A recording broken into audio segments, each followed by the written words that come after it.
beautiful people, my name is Sarah Alotabi and I am dedicated to making videos to holding us all accountable to being the best versions of ourselves. Today's topic is how to be confident in any situation.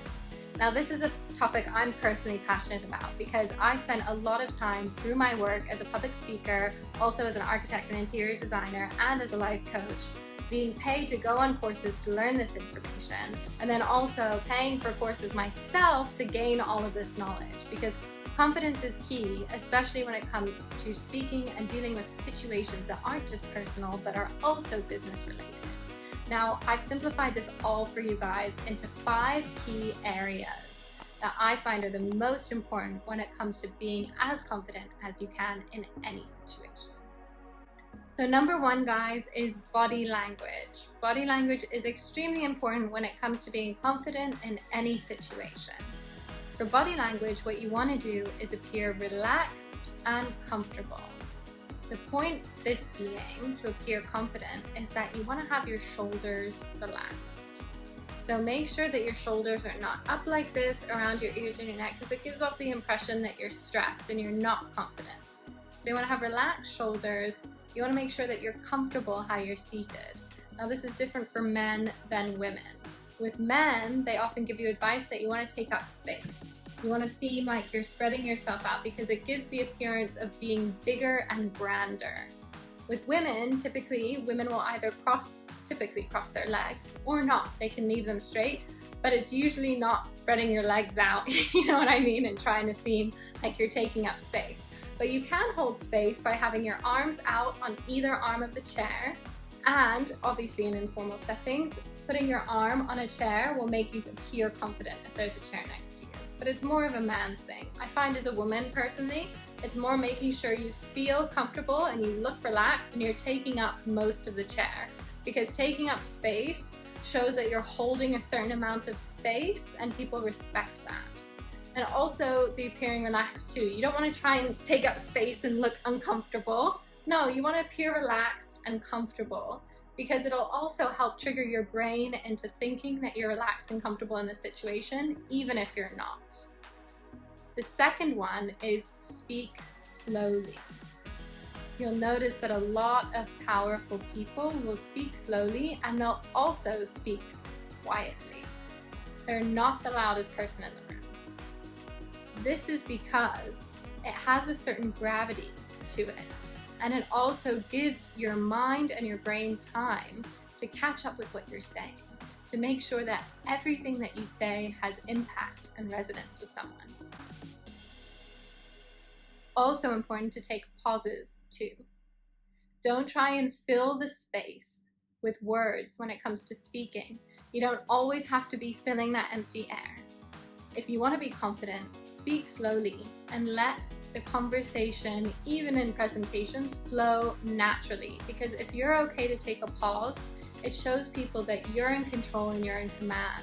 You're not trying to rush through something. You know, sometimes people will ask you, where are you from? Or what's your story? And you'll try and quickly rush through it because you don't want them to get bored. You can notice if somebody's getting bored or not, but you take time to tell your story because your story is important. And if you treat it with that level of importance, other people will recognize that and see that as confident. Number 3 is ask questions. The person asking questions in any conversation is usually the one in control. And it's also important to show an interest in other people, because what you do is you flip the script and you can appear more confident because you're not trying to answer someone's questions. You're just asking and listening. The 4th is don't react. I know it's easier said than done, but in a lot of situations, especially when people are appearing confident in business, you want to be non-reactive. So you want to make sure that no matter what anybody says around you, you seem calm, cool, and collected. You can blow off whatever you want to blow off after when you're not in their presence, but usually it's just being like water, letting things pass by you and focusing on the bigger picture. Non-reactivity is not an easy one, and personally I know it's been a challenge for me, just because it's part of the game that we play, right? People like to push buttons and test and see how you hold up. So being non-reactive in these settings and situations is one of the best things that you can teach yourself and learn to be confident. And the fifth is eye contact. Now, eye contact is key because you want to make sure that you meet somebody looking straight at them in the eyes, right? But you don't want to stay there too long to make them uncomfortable. So you want to make sure that when you're making a point, you look at people in the eyes. Because when you look at somebody in the eyes, there's a level of energy transfer that comes across through you into their eyes. So when you're making a point, you look at people in the eyes. Otherwise, if you're talking more generally or listening, you can look at them occasionally, but you don't want to look at them all the time.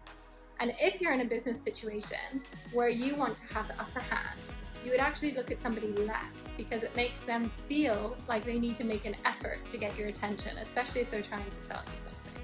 So it depends on what style you're going for. But overall, guys, these are tips that I've used personally to try and boost my confidence, because I struggled with this personally a lot when I had to do public speaking. In my architecture field, from the day I started my undergraduate degree, I was doing presentations in front of architects at some of the top firms that I wanted to work at. They were judging my presentations, they were judging me and judging my work, which is part of the process. If you speak to any architecture student, everyone goes through it, and it's grueling. But it taught me a lot of amazing tips and techniques that I can now use, especially going into business and my personal life, to remain confident, calm, and collected in any situation. I hope these helped you guys.